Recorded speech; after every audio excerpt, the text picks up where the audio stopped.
హల్లెలూయా. దేవునికి స్తోత్రం. Praise lord. Shalom. మీకు సమాధానం కలుగును గాక. గొప్ప అవకాశం ఇచ్చిండు. ఏమి ఇచ్చిండు?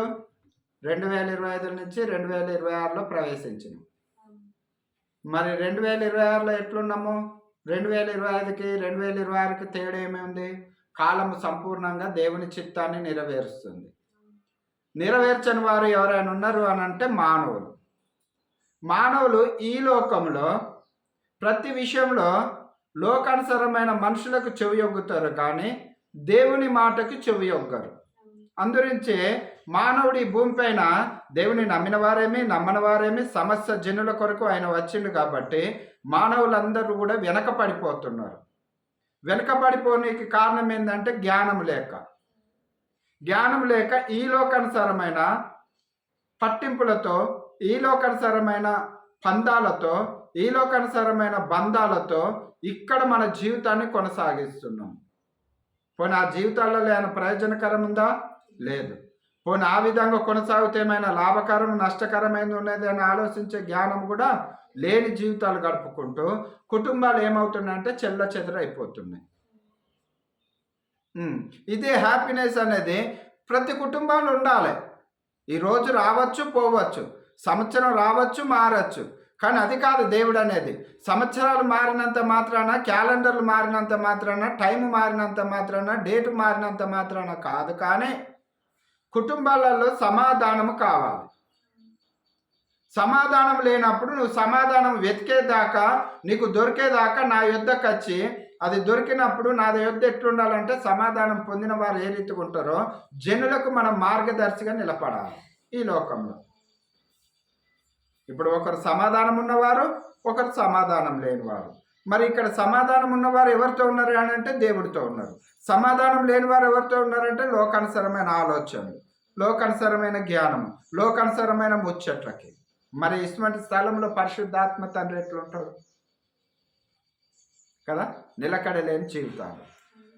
అందురించి దేవుడు ఏమంటాడంటే ఈ దావీదు కీర్తనలు 118, దావీదు కీర్తనలు 118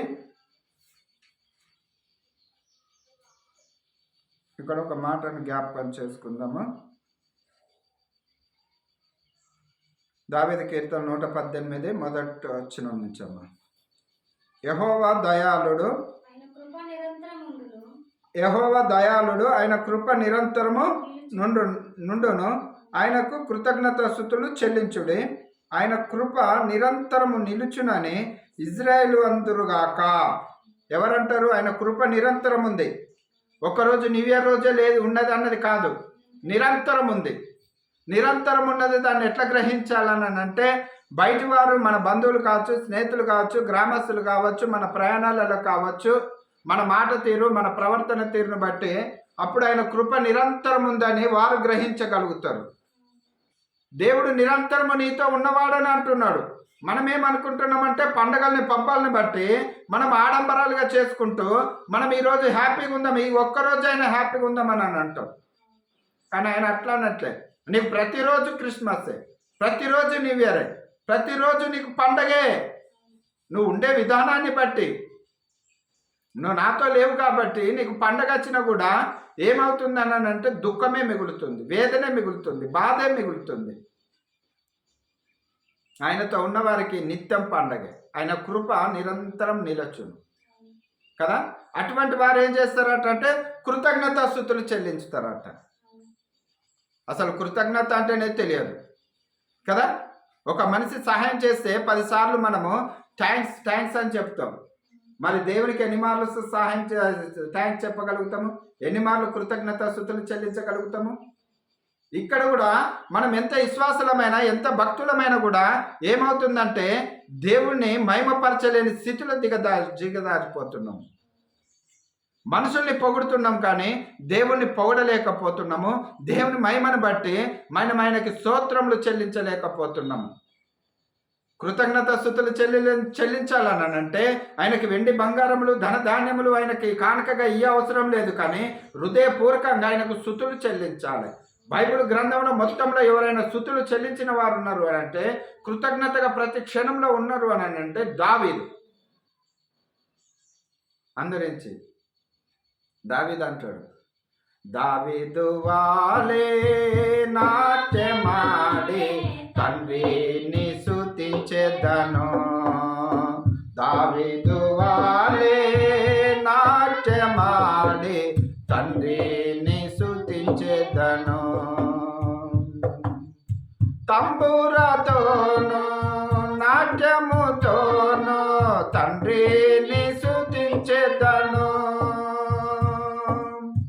తంబురతోను నాట్యముతోను తండ్రిని స్తుతించెదను, యేసయ్యా స్తోత్రముల్, యేసయ్యా స్తోత్రముల్. హల్లెలూయా. ప్రియమైన దేవుని బిడ్డలారా, దేవుడు క్లుప్తంగా ఇక్కడ తెలియజేస్తున్నాడు. 3వ వచనము చూడమ్మా. ఆయన కృప నిరంతరము నిలుచునని అహరోను వంశస్థులు అందరుగాక. ఆమేన్. ఆయన వంశస్థులు అంటారు, ఇజ్రాయేల్ వారు కూడా అంటున్నారు. మరి ఈ రోజుల్లో దేవుని పేరిట బ్రతుకుతున్న మనము ఆయన కృప నిరంతరం ఉన్నదని అనగలుగుతున్నామా?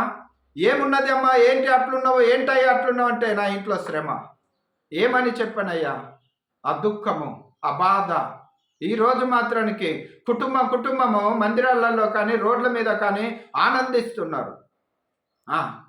మందిరానికి రానివాడు ఆనందిస్తున్నాడు, దేవుని ఎరగని వారు ఆనందిస్తున్నారు, దేవుని దూషించిన వారు కూడా ఆనందిస్తున్నారు, దేవుని మహిమపరిచిన వారు కూడా ఆనందిస్తున్నారు, దేవుని తెలిసిన వారు కూడా ఆనందిస్తున్నారు. మళ్ళీ తర్వాత ఏమున్నది? శ్రమే కలుగుతుంది. ఆయన కృప నిరంతరము నేను ఉంటుంది. మాకు బాధ లేదు. ఈ చిన్న కష్టము, ఈ చిన్న బాధ, ఈ చిన్న అనారోగ్యము, ఎలాంటి సమస్య అయినా ఏం కాదు. ఏంటయ్యా నిదానం అని అంటే, ఆయన కృప నిరంతరం మాతో ఉన్నది. హల్లెలూయా. అది దేవుని మహిమ పరిచేది కావాలి. మరి ఇక్కడ కింద చూడమ్మా, 4వ వచనము. ఆయన కృప నిరంతరము నిలుచునని యెహోవా యందు భయభక్తులు గలవారు అందరుగాక. హల్లెలూయా. ఎక్కడ భయపడుతున్నాం మనము? యెహోవా యందు భయభక్తులు గలవారు అంటారు. ఆ మాట మనుషులకు భయపడుతున్నాము, మనుషుల స్వభావాలకు భయపడుతున్నాము, మనుషుల మాటలకు భయపడుతున్నాము, దేవునికి మాత్రానికి భయపడతలేము కదా. ఒకసారి జ్ఞాపకం చేద్దాము. ఇప్పుడు ఒక వ్యక్తికి ఒక వ్యాధి వచ్చింది. ఆ వ్యాధి వల్ల దేం తినొద్దు అన్నారు డాక్టర్లు? కొన్ని పదార్థాలు, కొన్ని తిండి వస్తువులు తినకూడదు అని అన్నారు. ఆహారం తినొద్దు అన్నప్పుడు ఖచ్చితంగా మనిషి ఏం చేస్తాడంటే, ఆ ఆహారం తింటే నేను చనిపోతేనేమని, ఆహారం తింటే నేను బ్రతకనేమని ఆహారం బంద్ చేస్తాడు. పెట్టేవారు కూడా పెట్టరు. ఒక అనారోగ్యం విషయంలో, ఆహారం విషయంలో అంత జాగ్రత్తగా తీసుకుంటే, మరి దేవుని విషయంలో ఎందుకు భయపడం? దేవుని విషయంలో ఎందుకు అంత జాగ్రత్త తీసుకోము? ఇంతవరకు ఆయన కృప నాకు తోడై ఉన్నది, మరి నేను ఈ లోకానుసారంగా జీవించినట్టయితే ఆ కృప ఆయనకు నాకు దూరం అయిపోద్దేమో అని ఎందుకు భయం కలగదు?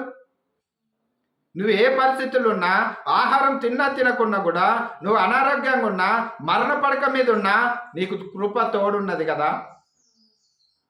నిరంతరం అంటున్నాడు కదా. ఇజ్రాయేల్ ప్రజలు అంటున్నారు, అహరోను వంశస్థులు అంటున్నారు, నీవు నేను కూడా అంటున్నాం. కానీ అనుసరించలేకపోతున్నాం. వారు అనుసరించారు. ఆయనను అనుసరించాలంటే భయం కావాలట, భక్తి కావాలి. ఈ భయం భక్తి లేని వాళ్ళు ఏం చేస్తారని అంటే, గోడ మీద పిల్లి లెక్క దూకుతా అంటారు. అయ్యగారు ఉన్నప్పుడు ఒక లెక్క, సంఘం ఉన్నప్పుడు ఒక లెక్క, మళ్ళీ అవతలకు పోయినాక ఒక లెక్క. నునివెచ్చని జీవితం. ప్రియమైన దేవుని బిడ్డలారా, మనం ఏదో అనుకొని ఆట తమాస అనుకుంటున్నాం, కానీ దేవుడు నమ్మతగిన వాడు. మోసపోకుడి, దేవుడు ఎక్కిరింపబడడు. కాలము సంపూర్ణంగా నెరవేరుస్తుంది. ఆకాశ పక్షులు చూడు, అవి కాలాన్ని సంపూర్ణంగా మహిమపరుస్తున్నాయి. దేవుని ఉదయకాలం ఆరాధిస్తున్నాయి, దేవుని మహిమపరుస్తున్నాయి. నోరు లేని పక్షులతో సహా కూడా మహిమపరుస్తున్నాయి. దేవుడు మనకిచ్చి, ఈ భూమి మీద మీరు దీన్ని పరిపాలించి జీవించండి, ఆశీర్వదించబడండి అని దేవుడు మనకిస్తే, మనం వ్యతిరేకమైన పనులు చేస్తున్నాం. ప్రియమైన దేవుని బిడ్డలారా, అందరించి మనము పడిపోయిన వారితో పడిపోలేము, కానీ దేవునితో ఉందాము. ఎన్నిసార్లు పడిపోతావు, ఎన్నిసార్లు లేస్తావు, ఎన్నిసార్లు తప్పని ఒప్పుకుంటావు, ఎన్నిసార్లు ఏడుస్తావు కదా. అందరించి అది కాదు, దేవుడి కృప మనకు తోడుండాలి. మరి ఇక్కడ ఇంకో మాట ఉంటుంది చూడమ్మా. ఇరుకునందుండి నేను యెహోవాకు ఆ మొరపెట్టుచున్నాను. ఇరుకునందుండి నేను యెహోవాకు మొరపెట్టి తిని